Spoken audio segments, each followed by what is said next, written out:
Alright, it's another video na naman tayo ngayon. Another tip, guys, another tip para sa mga nagmamaneho ng automatic transmission. Bakit nga ba maganit i-shift ang cambio or shifter ng ating mga automatic na sasakyan?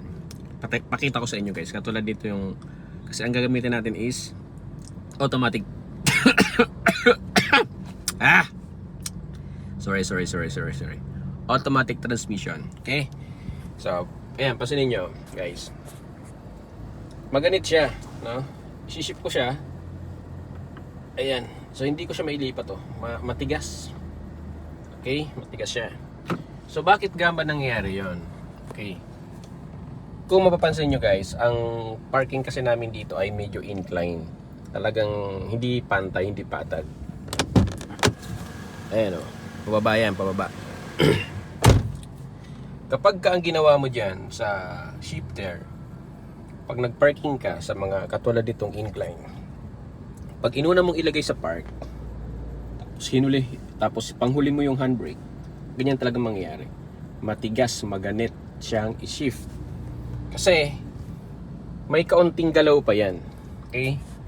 May kaunting galaw. Pag bitaw mo ng brake, medyo uurong ng konti, gagalaw ng konti yung kotse. Kaya kumbaga naiipit yung pinakang parking pole niya dito sa transmission. So ano ang pinakang magandang gawin?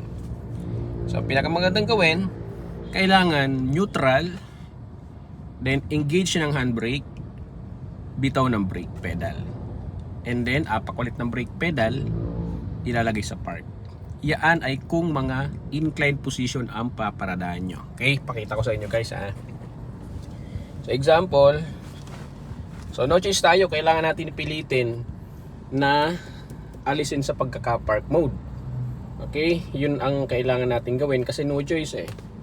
So, brake muna.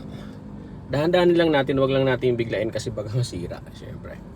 Okay, yan. Tapos pag naalis yan sa pagkaka-park, medyo may lalagatok ng konti yan. Ayan, lumagatok nga siya, no?